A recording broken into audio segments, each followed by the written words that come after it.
And finally tonight, our person of the week. The new policy of openness in the Soviet Union has been a hopeful sign to some in the West that human rights are finally on the Kremlin's agenda, but freedom does not come easily. Not for Soviet Armenians or other ethnics who recently staged massive demonstrations, and certainly not for Soviet Jews who for decades have wished to live elsewhere. Governments have had some success linking the plight of Soviet Jews to trade and arms negotiations, and indeed many Jewish families have gotten out. But sometimes an individual committed and dedicated to a cause can also make an enormous difference. One person can do a whole lot. I by no means can take the credit, but I suppose I was a constant flicker pushing everything, a little flame underneath at all times. Good morning, this is Jonathan. Jonathan Feldstein did a whole lot for the Stein family of Moscow. In 1982, his younger brother celebrated his bar mitzvah for himself and a Soviet counterpart. Jonathan, then 17, and spurred to do something about Soviet Jewry, adopted the Stein family, committing himself to work for their emigration. He exchanged letters with them and phone calls. Take care, and all of us send our love, and we're going to keep writing to you, and we're going to keep phoning you. Then, as a student at Emory University in Atlanta, Jonathan coalesced the faculty and administration to the Steins' cause. Letters written to Congress on their behalf, newspaper articles, constant pressure. The university offered daughter Kate Stein, a nursing student in Moscow, acceptance to the Emory Medical School.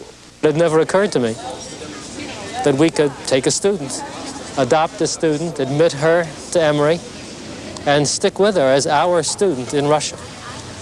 And that I learned from one of my students. I'm so happy to be in the United States and to be in Atlanta, and my dream has become a reality. And Kate Stein arrived this week. A long trip for someone once called Katerina Stein. They asked me why did you take the American name Kate and it's not Russian. I said it's easier when you say Kate and not Yekaterina or something like that. Jonathan Feldstein visited the Steins' Moscow apartment in 1985 after they had been refused visas to leave the Soviet Union. They joined a long list of Soviet Jewish refusenicks. There was no hope of getting out. I felt a lot of very dismal oppression, particularly because I was visiting Soviet Jews who were persecuted daily in every facet of life. Because it was very difficult, very tough. Because my parents lost the job, I couldn't enter the university I wanted. I want to be a doctor, anesthesiologist. Last year, shortly before the Washington summit, the Steins were permitted to leave. It's hard to say why the Soviets do what they do, but it's fair to say that Jonathan and others kept the name Stein prominent on the refusenick list. The family settled with friends in Boston. Kate made a beeline for the Emory campus. She sat in on a Russian language class, toured the medical school. Right now they're getting ready for a two-dimensional transesophageal echocardiography course, and these are our echo equipment to go into. Well, at least she understood that. In essence, Kate Stein started her life over. I expected a free life for the first, and I expected the future for myself, to think what I want, to go what I want, to meet people who I like. Kate and Jonathan are now fast friends. Jonathan's now 23 and the information officer at the Israeli consulate in Atlanta.